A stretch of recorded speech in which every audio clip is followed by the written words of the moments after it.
इश्क हैदर जे सिवा बेमाना आहे जिंदगी जण विञायल का सुनी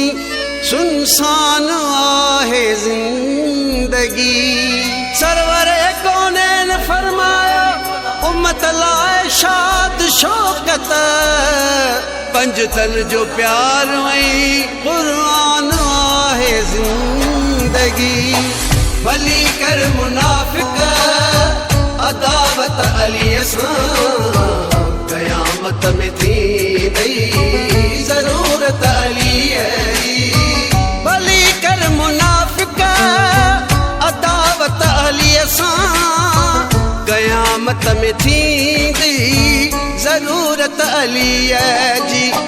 न हूंदो को चारो जन्नत में वञण जो वठी वेंदी जन्नत मोहब्बत अली जी भली कर मुनाफिक अदावत अली सां क़यामत में थी दई ज़रूरत अली जी करी हज तुझे दा करी जेड़ा सजदा निमाज़ूं ऐं रोज़ा अथई सब अजाया नथी दई इबादत का मंजूर रब वट कबूली न थी जे विलायत अली जी भली कर मुनाफिक अदावत अली सां क़यामत में थी गई ज़रूरत अली जी को बहलूल सलमान मिकदाद कंबल को मुख्तार मीसन को अश्तर अबूजर को थी वियो भिटाई को थी वियो कलंदर रखी जहब दिल में मदद अली जी अली मौला हक अली अली मौला हक अली अली अली कर तू अली अली कर अली मौला आहे जन्नत जो दर हक्का अली सां अली मौला हक्का दुश्मन अली जे नस्ल में शक्का अली नात के कुरान अली कुल्ले ईमान हिलाली ऐं हरामी जे अली या पहचान नबी पाक आहे इल्म जो शहर अली मौला दर इल्म जे शहर जो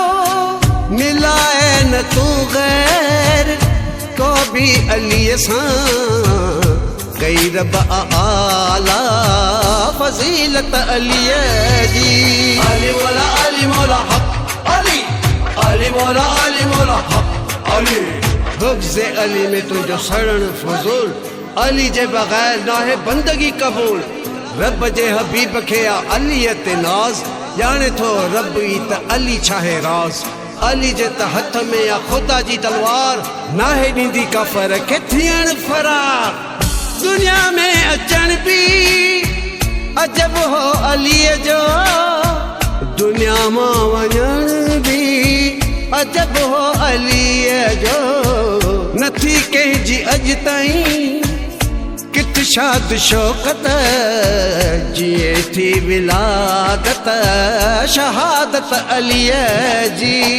भली कर मुनाफिक अदावत अली सां क़यामत में थी गई ज़रूरत अली जी भली कर मुनाफिक अदावत अली सां क़यामत में थी गई ज़रूरत अली जी